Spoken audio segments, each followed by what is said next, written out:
Igualodo J. Uno years J. J, he rated 33 years, but he will make how.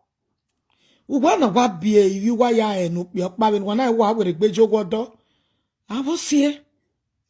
Ope na malaki ave bie buni ya we riwa. Mommy Jore, ni bia nana keke na mame be mele lo maneme be. Iye pe fo na ori mi be ne obigi oi. Yo.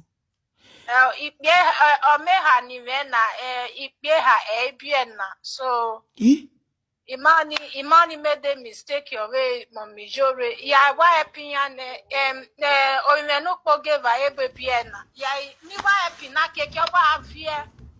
Oba avie.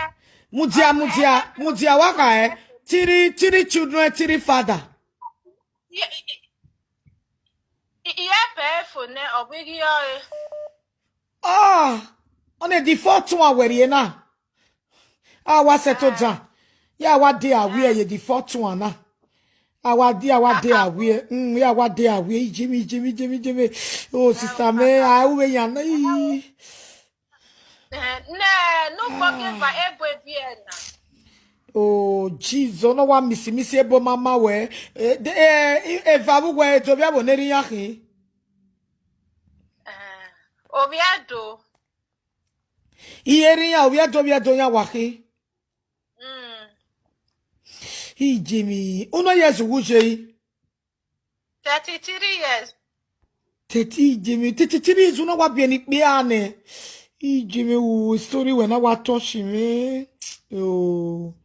33 years with 3 children. Then it more your talk. 3 children with 3 father. 1 white man. 2 Nigeria men and a Benin men. This is the 4th man that is wanted to carry a last stop. A man that will not run away anymore. You are making the 4th one. If you know you are not responsible, why you spell responsible? Why you spell ignore you talk? Ugo spell ya. The name is spell. If you know you are not a man that can stay with her forever, please don't call me.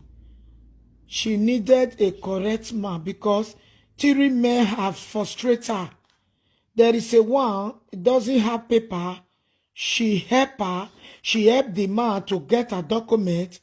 After when the man have his own document, the man run away. Now she having 3 father, 3 children. You are the 4th one. So please, I need a good man, a God-fearing man, a man that will take her forever and ever. In the name of Jesus, amen. Go outside, see where. Worry what? Wabere mi ni pe awi ku mai. Tabashiri. Hello. Mommy, you are talking. Ise o outside, see where.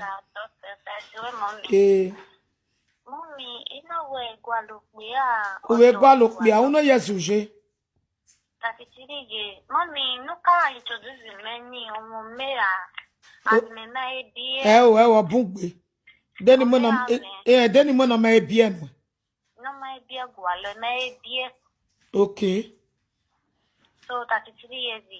Deni mo. Deni mo no ba we yo to won.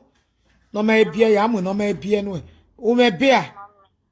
You may be under or yes, say he will do you want it. Okay, we won't talking. Worry, up ya, no one. Call. Later.